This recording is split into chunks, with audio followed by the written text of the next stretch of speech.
The authorities respond violently to the pro-democracy protests in February and March 2011. They arrest hundreds of Protestants who were in the street and killed three of them. On February 8, the security also arrested dozens of political opposition members in Tehran and several other cities.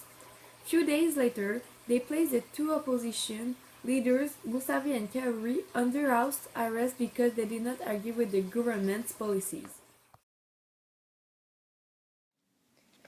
In Iran, the crimes punishable by death are murder, rape, trafficking and possessing drugs, armed robbery, espionage, sodomy, adultery, and apostasy. Also, a judge is allowed to sentence to death children who have accused of crimes such as rape, sodomy, and murder if he determines that the child understands the nature and consequences of the crime.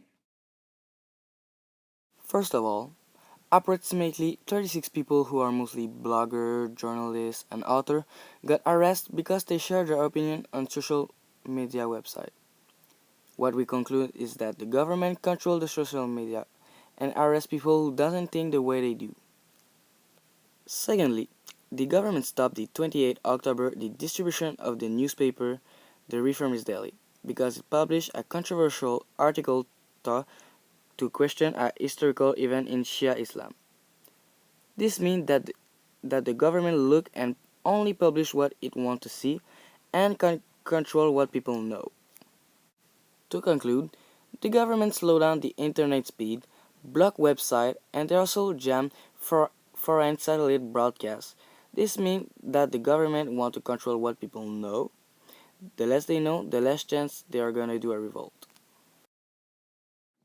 In Iran, a lot of laws violate the right of women. For example, a woman needs a written permission of a male guardian to travel outside the country or to obtain a passport. Women all over the world are allowed to be independent and so are allowed to travel with no need of permission from a male guardian. Second, child marriage continues in Iran. The law provides that girls can marry at the age of 13 and boys at the age of 15. Below such ages, you need the permission of a judge. Also, a woman absolutely needs her male guardian's approval for marriage. The government denies freedom of religion and discriminates against Muslim minorities in political participation and employment. For example, they prevent Sunni Iranians to practice their religion by forbidding any construction of mosques in major cities. The Sunnis are about 10% of the country's population and do not practice Islam. Another example happened in April of the same year. The security force killed several dozen protesters, most of them ethnic Arabs, in Iran's southwestern province of Khuzestan. They killed them simply because they did not have the same religion. The Arabs are member of the Shia religion. Women in Iran were granted the right to vote in 1963. Although all women's equal rights were replaced by the revolutionary government of Ayatollah Khomeini when they came to power in 1969.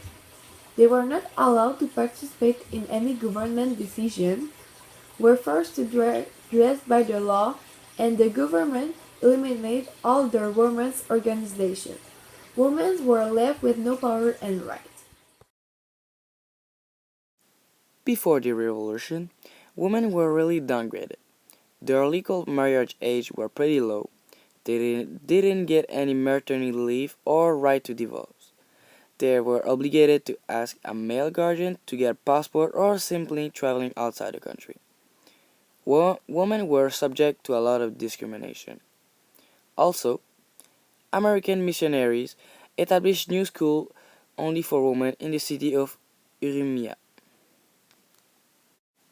After the revolution, things got better for them. Many laws changed in their favor, like the right to divorce, allowed the maternity leave, and the right to vote. Women started to get more into the internet by doing personal websites and blogs.